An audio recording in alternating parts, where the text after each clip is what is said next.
Arrange చేయడం జరిగింది. ఈ మీటింగ్‌లో రేవంత్ రెడ్డి గారు చాలా స్పష్టంగా చెప్పడం జరిగింది. ఒక్క పైసా ఎక్కడ అప్పు పుడతలేదు. మన రాష్ట్రాన్ని అదేవిధంగా ఏదైతే మన రాష్ట్ర ప్రతినిధుల్ని ఎక్కడ గౌరవించడం లేదు. అదేవిధంగా ఏ బ్యాంకులు కూడా మనకి అప్పు ఇవ్వడం లేదు. మనల్ని నమ్మడం లేదని కూడా రేవంత్ రెడ్డి గారు చాలా స్పష్టంగా చెప్పడం జరిగింది. అదేవిధంగా ఎవరైతే ఈ ప్రభుత్వ ఉద్యోగులు ఉన్నారో లేదా ఆర్టీసీకి సంబంధించిన కార్మికులు ఉన్నారో మీకు ఏ అనుమానం ఉన్నా నిజంగా డబ్బులు ఉన్నాయని మీకు అనుమానం ఉంటే మాత్రం ఖచ్చితంగా ఎవరైతే మనకి అధికారులు ఉంటారో అధికారులు ముందుకు తీసుకుని నేను వస్తాను. అదే చీఫ్ సెక్రటరీ దగ్గర కూర్చోబెట్టి మీకు లెక్కలు మొత్తం కూడా నేను ఎక్స్ప్లెయిన్ చేస్తాను, వివరించే ప్రయత్నం నేను చేస్తాను కూడా. అందరికీ నమస్కారం. నేను మీ ఆడారి నారాజు. నిన్న రేవంత్ రెడ్డి గారు చాలా స్పష్టంగా కొన్ని వ్యాఖ్యలు చేయడం జరిగింది. ఆ వ్యాఖ్యలు వెనకాతల ఆ వ్యాఖ్యలకి అనేక ఏదైతే కాంట్రవర్సీ తీసుకురావడం జరుగుతుంది. అయితే ఒకసారి మనం గమనించట్లయితే మాత్రం ఏదైతే ఆర్టీసీ కార్మికులు కావచ్చు లేకపోతే ప్రభుత్వ ఉద్యోగులు కావచ్చు తెలంగాణ రాష్ట్రంలో సమ్మెకు ఏదైతే వాళ్ళకి డిమాండ్స్ ఉన్నాయో వాళ్ళకి డిమాండ్స్ ఏవైతే ఉన్నాయో వాటిని నెరవేర్చుకోవడం కోసం సమ్మెకి దిగుతామని కూడా సమ్మెకి దిగేందుకు సిద్ధంగా ఉన్నట్టు కూడా చెప్పడం జరిగింది. అయితే ఈ యొక్క అంశం మీద రేవంత్ రెడ్డి గారు కూడా అనేక అధికారులతో ప్రభుత్వ అధికారులతో కూడా మీటింగ్ అరేంజ్ చేయడం జరిగింది. ఈ మీటింగ్లో రేవంత్ రెడ్డి గారు చాలా స్పష్టంగా చెప్పడం జరిగింది. ఒక్క పైసా ఎక్కడ అప్పు పుడతలేదు. మన రాష్ట్రాన్ని అదేవిధంగా ఏదైతే మన రాష్ట్ర ప్రతినిధుల్ని ఎక్కడ గౌరవించడం లేదు. అదేవిధంగా ఏ బ్యాంకులు కూడా మనకి అప్పు ఇవ్వడం లేదు, మనల్ని నమ్మడం లేదని కూడా రేవంత్ రెడ్డి గారు చాలా స్పష్టంగా చెప్పడం జరిగింది. అదేవిధంగా ఎవరైతే ఈ ప్రభుత్వ ఉద్యోగులు ఉన్నారో లేదా ఆర్టీసీకి సంబంధించిన కార్మికులు ఉన్నారో మీకు ఏ అనుమానం ఉన్నా నిజంగా డబ్బులు ఉన్నాయని మీకు అనుమానం ఉంటే మాత్రం ఖచ్చితంగా ఎవరైతే మనకి అధికారులు ఉంటారో అధికారులు ముందుకు తీసుకుని నేను వస్తాను.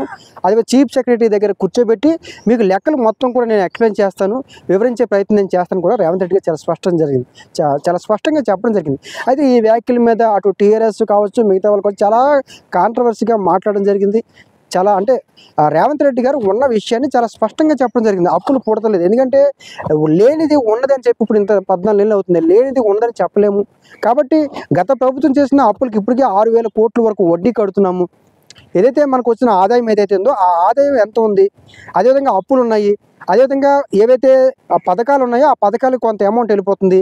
ఏ యొక్క పథకాన్ని ఆపి ఈరోజు నేను ఆర్టీసీ ఉద్యోగులు కావచ్చు లేదా ప్రభుత్వ ఉద్యోగులు కావచ్చు నేను ఇవ్వడానికి సిద్ధం కావాలని మీరే చెప్పండి అనే విషయం రేవంత్ రెడ్డి గారు చాలా స్పష్టంగా చెప్పడం జరిగింది. లేదంటే ధరలు పెంచమంటారా, లేదా పెట్రోల్ రేట్ పెంచమంటారా, ఏదైనా రేట్లు పెంచి లేదంటే ఏదైనా పథకాన్ని ఆపి మీకు ఇవ్వమంటారా, ఏ రకంగా ఇవ్వమంటారా అనే విషయాన్ని రేవంత్ రెడ్డి గారు చాలా ఓపెన్గా చెప్పడం జరిగింది. గతంలో అనేక కార్మిక సంఘాలు కూడా స్ట్రైకులు చేయడం జరిగింది, ధర్నాలు చేయడం జరిగింది. ఏ రోజు కూడా 40-45 రోజులు స్ట్రైక్ చేసిన సందర్భాల్లో కూడా ఏ ప్రభుత్వం కూడా చర్చకు వెళ్ళలేదు. కానీ రేవంత్ రెడ్డి గారు ఏదైతే చర్చకు రాకముందే ఏదైతే స్ట్రైక్కి వెళ్ళకముందే చర్చకు రమ్మని చెప్తున్నారు. ఇది స్వాగతించాల్సిన విషయం.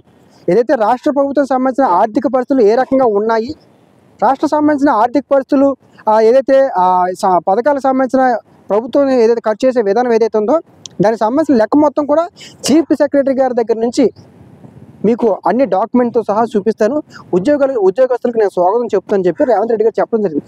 గతంలో ఏ ప్రభుత్వం కూడా ఏ ముఖ్యమంత్రి గారు కూడా కార్మికుల పట్ల ఈ రకంగా వెంటనే చర్చకి రండి, మా అప్పులేంటి, మా లాభాలేంటి, నష్టాలేంటి అనే విషయాన్ని మీకు లెక్కతో సహా ఎక్స్ప్లెయిన్ చేస్తామని చెప్పి ఎవరూ చెప్పలేదు.